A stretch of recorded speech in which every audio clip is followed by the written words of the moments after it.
Rhea Garcia para sa Malaybalay News Update sa siyudad sa Malaybalay. Second Monday Convocation Program sa unang bulan sa 2024 nagmalampuson. Demokratikong prinsipyo sa pagpangalakad gihisgutan. Nagmalampuson na usab ang pinakaunang Second Monday Convocation Program sa unang bulan sa tuig 2024 kaniadtong Enero 15, 2024 sa New City Hall Compound kasisang Malaybalay City. Ang maong programa gisponsoran sa 9th Sanggunian ug adunay tema nga Embracing Democratic Principles, Equality, Inclusivity, Transparency, and Accountability. Ang nasangpit nga aktibidad gitambungan ni City Mayor Warren Pabillaran, Attorney Bert M. Estrada, 9th Sanggunian members sa pagpanguna ni Vice Mayor Estelito Marabe, men in uniforms, department heads ug mga empleyado sa lokal nga pangagamhanan sa Malaybalay. Gipangunahan ni Vice Mayor Marabe ang maong programa pinaagi sa usa ka mensahe nga naghatag og tubag kung ngano ang maong tema ang napili. I realize that there is problems, most especially in the national government. Pagkita nato nga there are those who are insinuating that there is some destabilization being peddled by retired men in uniform, generals, and certain captain. There are those who are against our present administration. And yet, these are the issues that were thrown against our beloved president were not even substantiated. No? Busa, ingon ako, we have to go back to basic principles of democracy. Wala ta kabalo ni ata sa ubos. But whatever that will happen upstairs, we will be affected. Unsa man ang mga kagubot sa taas, kinsa man na dinha ang walay relasyon, and I will always stick to the democratic principles of free and honest election.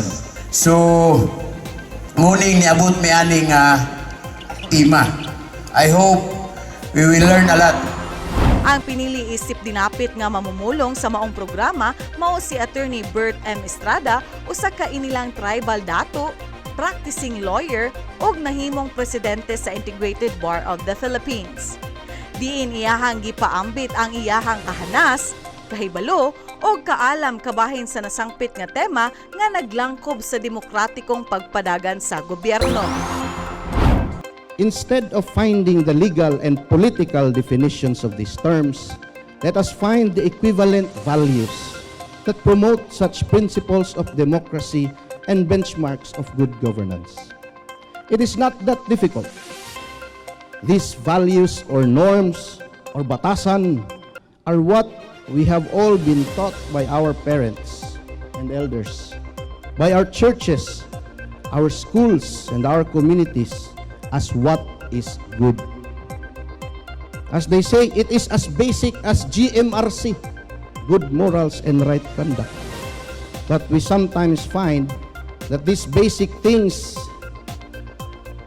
are not as simple to practice as when we were children.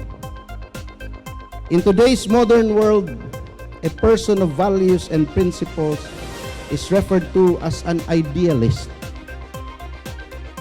It is mind-boggling how being an idealist has come to become a derogatory or undesirable term. Why is it suddenly bad to be desiring the ideal? For example, a person who hopes and works to rid government of all forms of corruption is called an idealist. Idealist ra kayo na siya bay. Di gyud na mawala ang korupsyon bay. Kultura na gyud na sa Pinoy bay. Weather lang yan.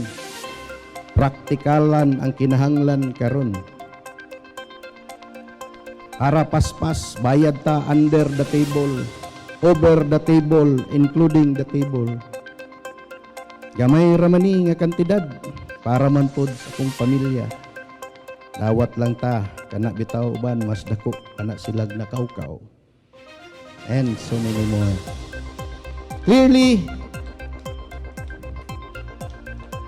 Clearly, we know that this defeatist attitude is not true and is not what is good. Kabaluta nga sayop kini, pero i-justify nato as just being practical when it is not. It is actually and usually considered as an offense, a violation, an infraction, or even a crime. How can we call an act that is prohibited and penalized be something as practical? You cannot, unless you are in a constant state of denial and have given up hope for a better society for yourselves, or more importantly, for your children and the future generations. Aiming for the ideal or what ought to be, unsa unta ang angayan, is innately desirable and desired by everyone, especially if you belong to, and much more if you are serving a community. We all want honesty from others. Sa mensahe ni Mayor Warren Pabillaran, iyahang gidayeg si Attorney Bert Estrada sa iyahang makapadasig ug makahatag og dugang kaalam og mga pahinumdom nga mensahe kabahin sa demokratikong panggobyerno. On behalf of the people of Malaybalay, magpasalamat kita kang Attorney Bert Estrada na naghatag sa iyahang panahon. Kung buto no naon, bullseye namang yung kaayo to ang iyahang di istorya. Because I really felt the honesty sa iyahang speech. Gani, atong aya pa ko na mayor, dayo nato'y nagpasar na mga abogado. Ang iyang speech dito, same rani, pero ang title is that, why honest when others are not? Why being honest when dishonesty mo sa matagaan to og reward? So ako gitong gi-share gani kang Torney Bergado ug kang Arnel Alainio when I became an elected na gyud. This must be the core value sa tuang pagpanerbisyo diri sa Malaybalay. That is why bear with me na every time na mag-appeal gyud og speech gyud, I will make it sure and drive home the point sa inyo na perminti gyud i-remind. Kay usually kung walay mag-remind sa tuwa, that will be the time na masipyat gyud ta. So I hope that sa iyahang speech karon mataga na tog reflection na at least in our lifetime mahatagan nato gyud og isang sa ato ka lang responsibility na transparency and accountability sa gobyerno sa Malaybalay. And I hope that this will be the hulmahan na atong ihatag sa taga Malaybalay. Ako ug unsa kong gidakan na environment, maura man siguro ipangdakan gyapon nato. Isip mayor sa Malaybalay, kamo gyud ang mo account. Dili gyud ni PD na kami lang. Giingon pa nato sa ato speaker na mahimo ibalik natong sense of community. You're part of the community. You're part of the progress sa Malaybalay and you're part of the solution. Kung dili ninyo i-account lagi ang mga galingkod diri sa Malaybalay, way mahimo. Umabot kayong panahon na, abot naman gyud. Mo naman yang normal karon. Mahadlok mo sa galingkod. Isag siya diha nanay gikuha na katong ana unsa man na kamo na mo sabot, di gyud mo storya. Ulaw mo. Di mo makapangurso. So para dili masayang ang gihatag na oras diri karon sa transparency, accountability, equality, barugin ninyo. Para ang musunod sa tuwa, di na gyud mas lisod na dalan. With that, daghang salamat o good day sa tuwa.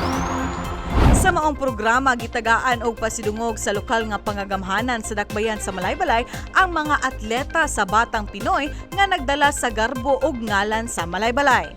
Miss Malaybalay 2023, mga lumad nga hand weavers, Gawad Kalasag Award ug uban pa. Og makoto ang update karong adlaw sa dugang pa mga balita, mamahimo nga i-follow o i-like ang official Facebook page o i-subscribe ang YouTube channel nga Mayor Warren Pabillaran. Rhea Garcia para sa Malaybalay News Update sa siyudad sa Malaybalay. Mayong adlaw og salamat tungkay.